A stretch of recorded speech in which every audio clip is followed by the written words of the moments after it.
I'm really, really happy to have you here for this conversation. Your bio on Instagram says you are unapologetically Iranian, Jewish, and queer. You are also the community engagement director at Jemena and a digital producer at Tel Aviv Institute. I'm so honored to have you here with us today. Well, it's an honor for me to be here today. So thank you for having me. Why don't we go ahead and start with your bio? How did you become so passionate about being who you are in the world? So that comes from growing up at the intersection of those three identities. I'd always felt I had to hide either one part of myself or the other, depending on which space I was in. And it just became exhausting for me. It started to take an emotional toll. You know, if I was within certain Jewish spaces, I felt like I had to downplay how queer I was, or even if I was in queer spaces, I had to downplay how Jewish I was. And also within Iranian spaces, depending on which Iranian space, I would downplay my Jewishness, or if it was Jewish Iranian space, it was just already like you can sense like all of that was too much for me. And at some point, I just said, you know what, I'm just going to present myself. And particularly a couple of years ago when I started to utilize my Instagram account as a platform, I said, if I'm going to do this, I'm going to embrace who I am fully and completely, all elements of my identity, and unabashedly and unapologetically. So that is to say, I'm going to show up in my full authenticity unabashedly. So that's why that's there. I don't Well, want there that to is, be any confusion about who I am or what my perspective is or where I'm coming from. it is so beautiful that through your struggle, you were able to come out on the other side and show up in the world and be who you are. It's such a shining example. Thank So you. I've had 100 and some odd interviews. You're my first guest who uses the they them pronoun. Can you share a little bit about what that is and how you got to that? So it's just an indication of my non-binary gender identity, and for me, all that means is that I don't feel like I feel neatly into the category of being male or female. Yeah, I mean, listen, that's how I identify. But over the past few months, I've started to really feel like it's almost irrelevant for me. It's like an expression. It's there because it's like that's who I am, but I've seen far too many people get into too many arguments over their pronouns. And I know this isn't true for everybody, but for me, in all honesty, you can call me he, you can call me she, as long as you call me with respect. That's all I care about. I'm not attached to my pronouns. I'm so grateful that you and I both live in societies where we can express ourselves and we can be free and we can choose to identify how we want to identify. And I know that you work in the space of Iranian activism and LGBTQ activism. Can you tell us about the situation in Iran right now and how you became so passionate about what's happening there? I've always been passionate about Iran, but September 16th, 2022, with the murder of Masa Amini at the hands of the, quote, morality police, really awakened something in a lot of people, myself included. And there are many reasons why I'm so passionate about it. First of all, it's part of the culture that I grew up in. And I think when you grow up as part of a culture and are not allowed to go to the land of origin of that culture, which is Iran in this case, there's a fascination there. So I felt like it was really important for me. Anytime something is important to me, I can't help but speak up about it. It was really important because I represent a lot of people who are the children of people who had to flee Iran. My entire mother's family had to flee Iran in the 80s. And growing up hearing those stories, they really affect you. So I felt like I had an opportunity to express through the content that I put out that perspective, because we have a lot of voices of people who lived through it. But I thought, well, how do we also get the children of those people involved in this movement? That's why I started putting content out about it. It matters to me on many levels. One reason it really matters to me, and I'm screaming this from the mountaintops whenever I can, is that it's very much an LGBTQ plus issue, and people, I feel, don't talk about that enough. The gender apartheid in Iran is absolutely atrocious, and it's what essentially caused Mahsa Amini's death and the death and the incarceration of so many women for simply not wearing a hijab or not abiding by these ridiculous rules that are in place. But what's not talked about often, because it is so silenced, is that LGBTQ plus people are being murdered just for being who they are in Iran. The estimates are 7,000 people since 1979 have been executed just because they're gay. Most of them gay men, I would add, because the country is run under Sharia law, so there are different laws for different identities, if you will. And the act of male-to-male gay sex is the most sinful, I suppose. Oftentimes, these people are tried and executed under trumped-up charges. One that comes to mind specifically, where they were accused of sexually assaulting a minor. This was essentially a gay couple, and they were young, they were teenagers, and they were both hung. In Iran, and we've seen this with the protesters from last year that have been sentenced to death and executed by hanging as well. They're not always hung publicly, but I believe in the case that I just told you about of the two gay boys, I'm going to call them boys because they were very young. I believe there were public executions. They're hung from cranes. What we're seeing more recently is that these executions are taking place at dawn, and they're taking place not publicly because they're trying to deflect from too much international attention. But we know that they're happening because news gets out. That is generally their method of execution, is hanging people from cranes. It is absolutely barbaric. So you're online and you're speaking out, and you are a part of a network that is really actively working to expose this problem and make change. What is it like in that space? That's a very interesting question.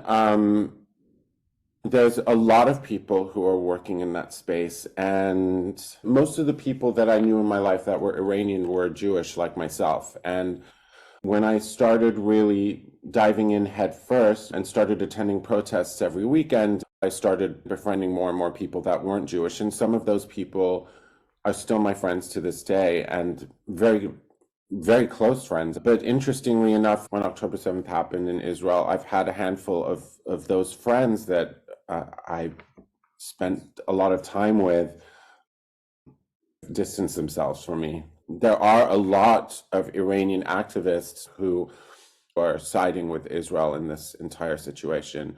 But activism is a very interesting space at times, because when situations like this, you learn who is actually being performative and who is in it for the right reasons. And if you see people that are going to distance themselves from other people because something isn't considered cool within a certain space, that's performative activism as far as I'm concerned. So these activists who are all for freedom in Iran, who are fighting against a regime that directly controls the terrorist organization that has committed the worst attack on Jews since the Holocaust.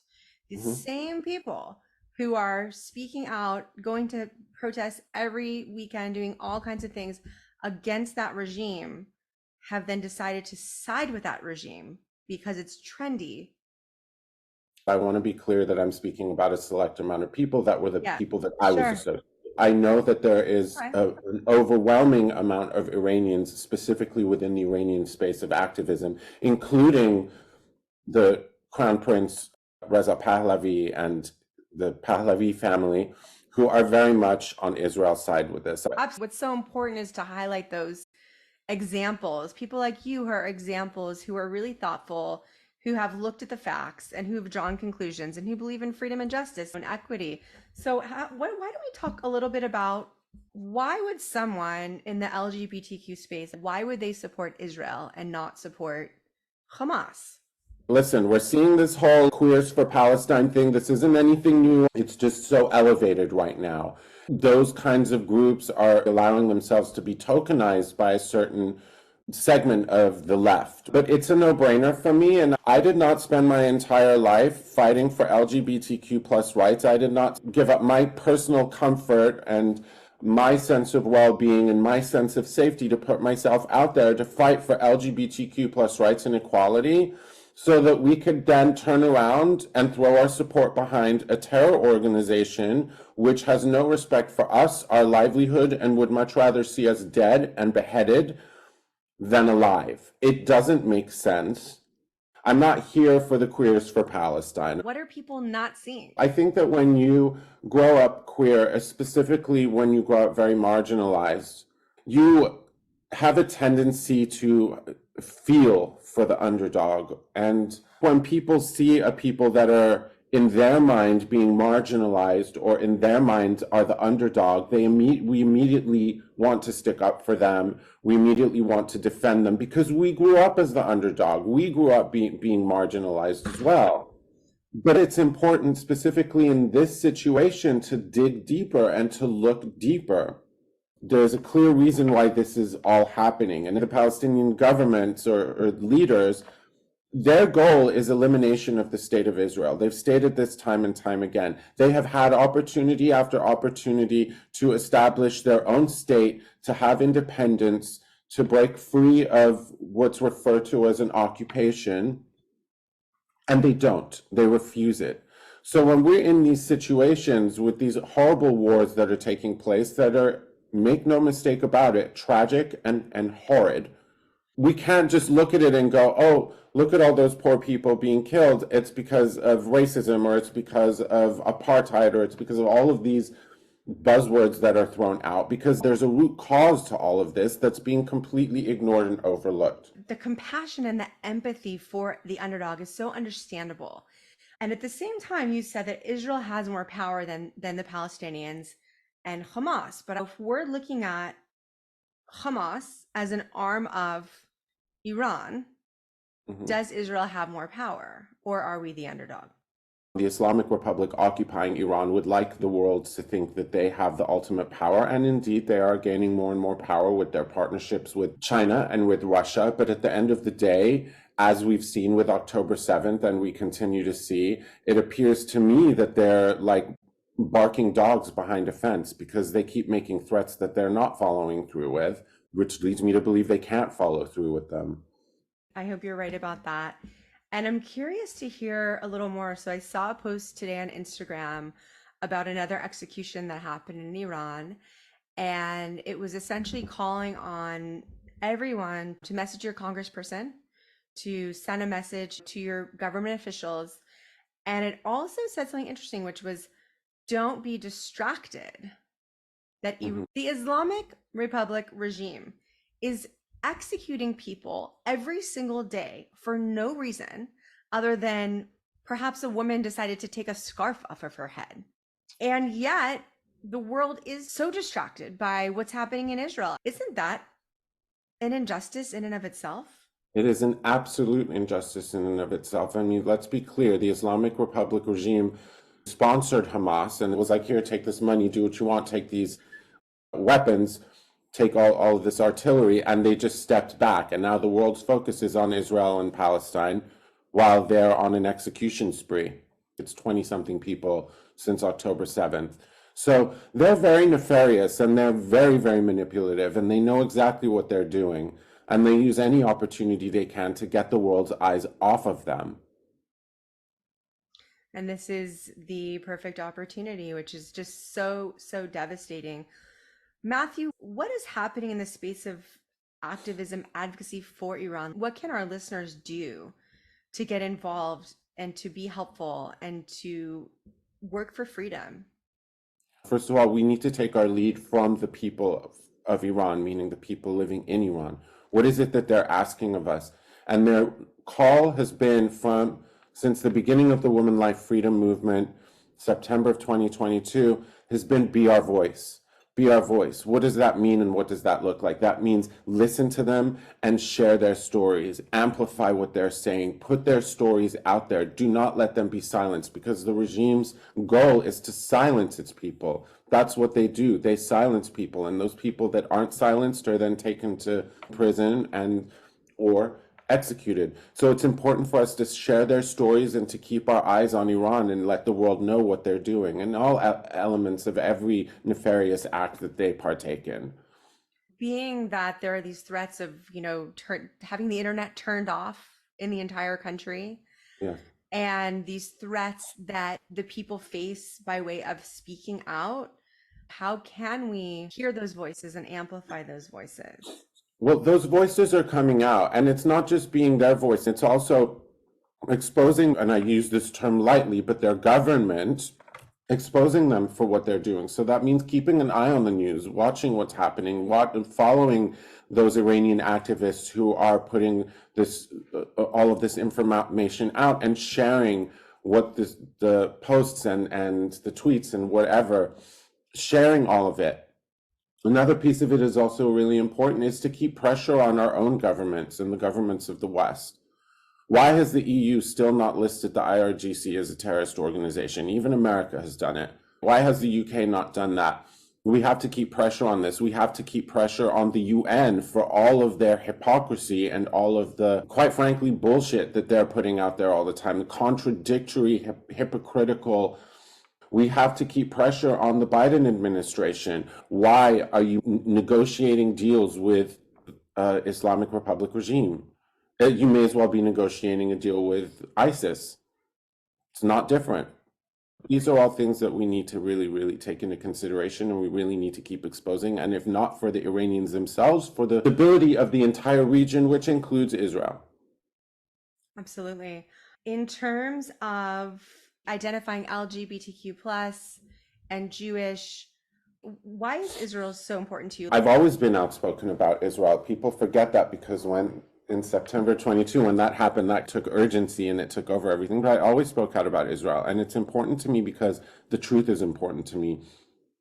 And the truth of the matter is that Jews are indigenous to that land, that area. That is our homeland. And to see the injustice of us continuously being denied our own heritage and our own peoplehood and where we come from, I think should be alarming to anybody and everybody. It's peak colonialism as far as I'm concerned. You can't just erase an entire people and their history. That's important to me. And it's part of who I am. It's part of who you are. The things that are a part that make up who we are should be important to us. And so that is why. That's beautiful. So tell us, in terms of your work at Jemena, I would love to hear about your work and all of the things that you're doing. Amazing. Jemena is an organization, an acronym. It stands for Jews Indigenous to the Middle East and North Africa. And the organization was founded by Mizrahi refugees right after 9/11. And we were talking about over 20 years ago, there was such a lack of understanding or even knowing that Jews from the Middle East and North Africa exist, meaning from families like mine from Iran or from Iraq or from Morocco or all of these places. So our mission is to advance the history and heritage of Jews from the Middle East and North Africa and ensure that our stories are being told, and not just within Jewish spaces, but within non-Jewish spaces as well. And you could see the effect that this has, for example, on the California ethnic studies curriculum, which completely erased Jews, and any mention of Jews was through Israel and positioned Jews as being oppressors and Israel as being an oppressor. California's ethnic studies curriculum, which was proposed a few years back, which Jemena played a really big role in fighting this whole thing. They created this ethnic studies program, and there's really no mention of Jews outside of Israel, and it frames Israel as an oppressor, and it's back to this oppressed versus oppressor concept. And in doing that, they not only completely erased Jewish identity and the Jewish struggle throughout history and erased our ethnicity because it labeled us as white oppressors, it also made no mention of Jews that are from the regions, Middle East and North Africa, Jews that have been expelled or ethnically cleansed or whose lives have been made so difficult that they had no choice to leave from virtually every Arab country in the region. It also made no mention of the fact that there are people and ethnic groups and religious groups from the Middle East and North Africa who are not Sunni Muslim Arabs. We're talking about in Iran, Zoroastrians, Baha'is, we have Kurds, Assyrians. The list goes on. There are so many ethnic and religious groups that have been flattened out because of Arab imperialism and the Arab conquest that began in the 7th century. So all of that is being flattened out within a program that's called ethnic studies. So we were there going, excuse me, hey, this isn't accurate, and we exist, and because of that, they included Mizrahi and Sephardic Jewish history in that curriculum. Whether it's being utilized or not is another story. It is, and it's starting to happen in other states as well, so we're going to be right there. It's incredible that you were there and making that difference, and it's so important, and it's so hard to believe that in the year 2023 this is happening in California. Our executive director, Sarah Levin, is on top of it. This is why we exist. And we're also part of a coalition called AMI, which is Advocates for an Inclusive Middle Eastern Education, where we are amongst a coalition of other Middle Eastern, North African ethnic and religious minorities. And we've just produced a video which features some of our stories so that we could send it out to different educators to include in their curriculums in their schools for K through 12. That is awesome. That's awesome. It's such an important story. And it seems as though, from speaking to certain people in this space, that whose families have been, whether it was they were sent out in 1948 or they had to leave Iran after 79, there's so many Jews from the Middle East whose stories just haven't been shared. Yeah. That's what we're there for. We have something called the Oral History Project where we make videos, we record people's testimonies and their life stories, and we're going to be picking that up again.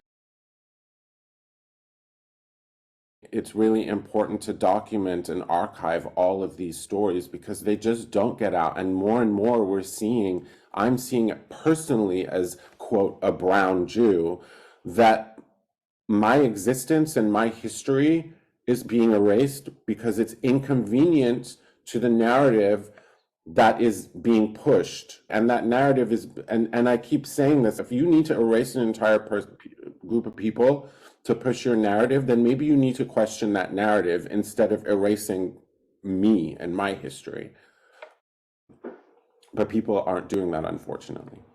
Yeah, it's really a problem. And in terms of making that connection, who has been behind this whole new narrative that has been pushed, this push to erase the true story of Jews and Jews from the Middle East, and even erasing the Holocaust? Who's been behind that in the United States? It's coming from the extreme left, which is really problematic because the left are supposed to be the ones who are opposing to the erasure of ethnic groups and of minorities and of history, and they're supposed to be the ones who stand up for the truth, and they're being anything but that. It's really interesting because it's in the name of Palestinian rights or Palestinian liberation, but a lot of that liberation, as far as I'm concerned, lies in their own hands, and they're being completely misguided when you have the UN enabling the Palestinians to, for example, in education systems, to continue having these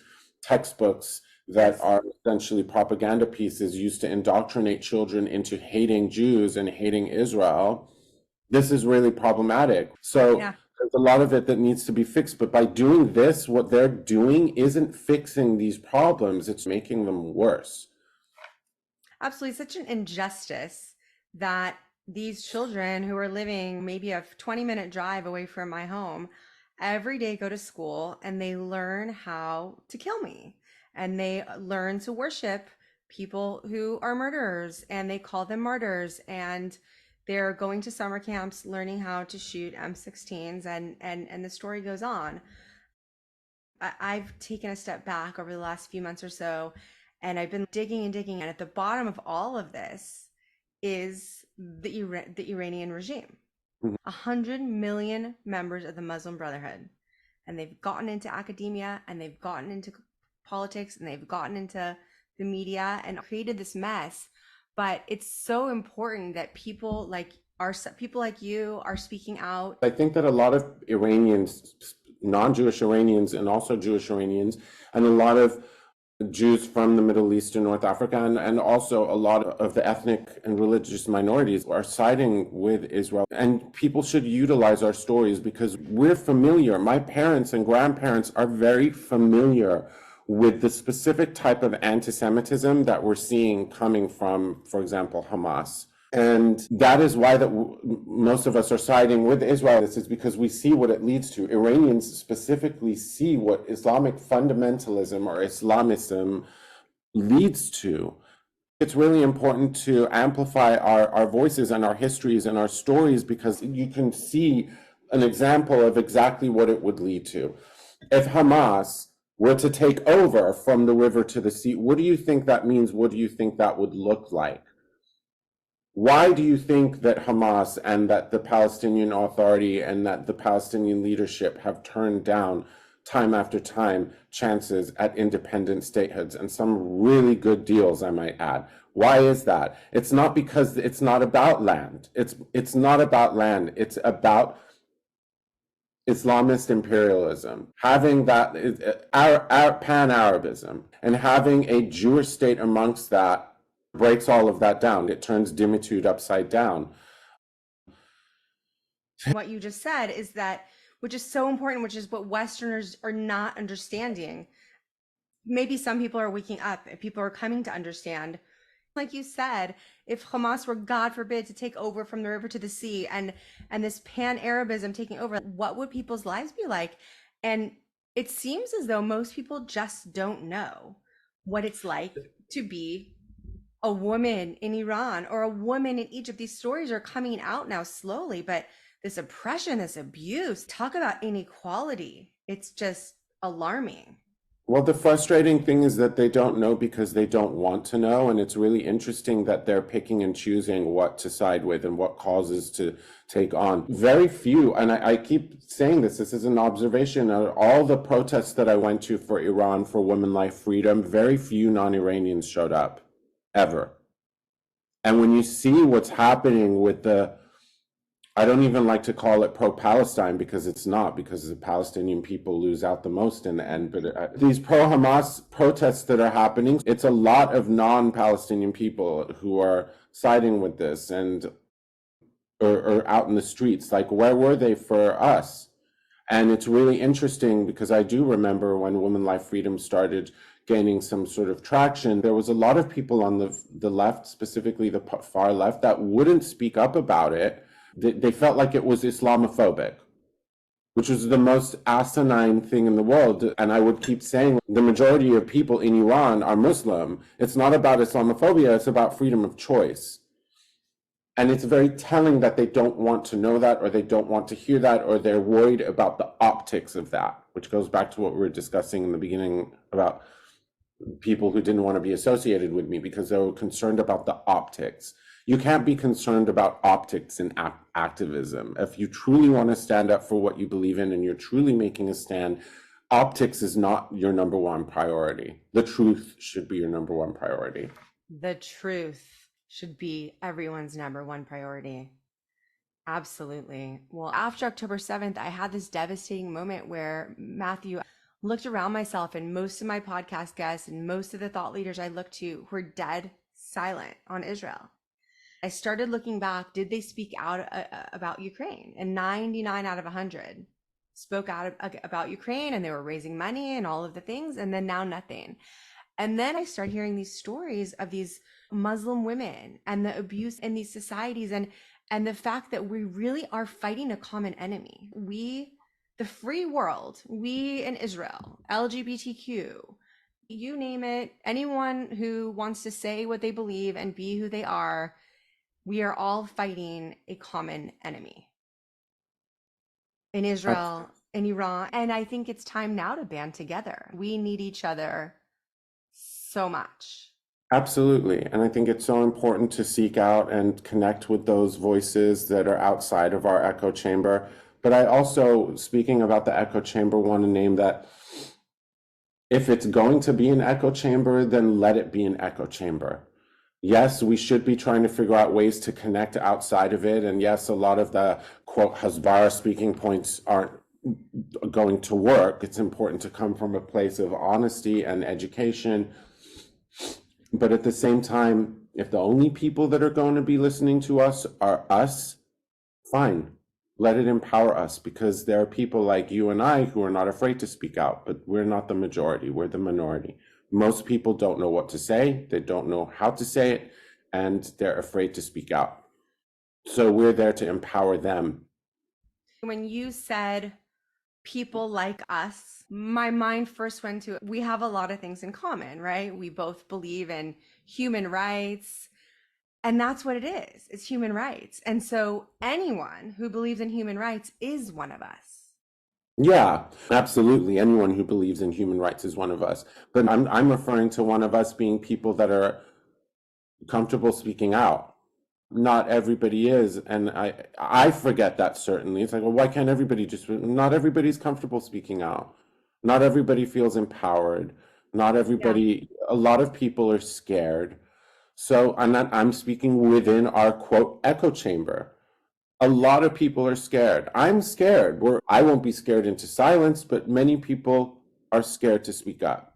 When you say you're scared, what are you scared of? I mean, we're seeing anti-Semitic attacks happening all over the place. In Los Angeles, we're seeing them. They're happening. And I'm somewhat of a public-facing person.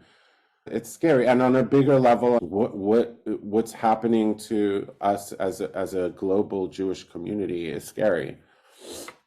We've seen this before throughout history, and it's never ended well. What's really scary is that all of these people that are in the streets, all of these people that are in universities, all of these people that have been indoctrinated by academia in the West, those are the people that are going to be running for office, and those are the people that are going to be voting. And that's why you're doing what you're doing. And that to me is super important. We're fighting against Islamist extremism. That's what Israel at the end of the day is fighting against. That's what Hamas is. And to a degree, that's what the Palestinian Authority is as well. Let's be real. I mean, when you're incentivizing suicide bombings, pay for slay, it's pretty extreme. So we're fighting that. And the people of Iran, they're fighting the same thing. That's what the Islamic Republic regime is as well, right? So there's that commonality. I think for me, what's a big win and a success is that there are people within the Iranian activism space that are not Jewish who I'm connected with, and even a very close friend who have, rather than jumped on a bandwagon, have taken the opportunity to ask me questions and have taken the opportunity to educate themselves on the issue, and have really, really put themselves out there and stood up for the Jewish people and found commonalities in the causes that we're fighting for. There's also historically the Jewish people and the Iranian people have had historic ties since the times of Cyrus the Great, who took over the Babylonian Empire. And in the time of the Babylonian Empire, Jews were enslaved people, and Jews were expelled, and Jews were scattered throughout the Middle East, right? Cyrus the Great took over and said, listen, you can practice your religion. In fact, let me escort you back to your homeland, what we now know as Israel. Let me take you back to Jerusalem, and let me help fund your rebuilding of the temple that was destroyed. Jewish people have been within Iran since the Babylonian exile. Though Cyrus the Great ushered many Jews back to Jerusalem, many chose to stay, and that's where my ancestors come from, and that's where many ancestors of Iranian Jews come from. There's that connection, and that's one of the oldest diaspora communities in the world, and so our histories are intertwined forever because of that. It's such an important story, and thank you so much for coming on to speak with us today. I really appreciate it. Of course, thank you so much for having me.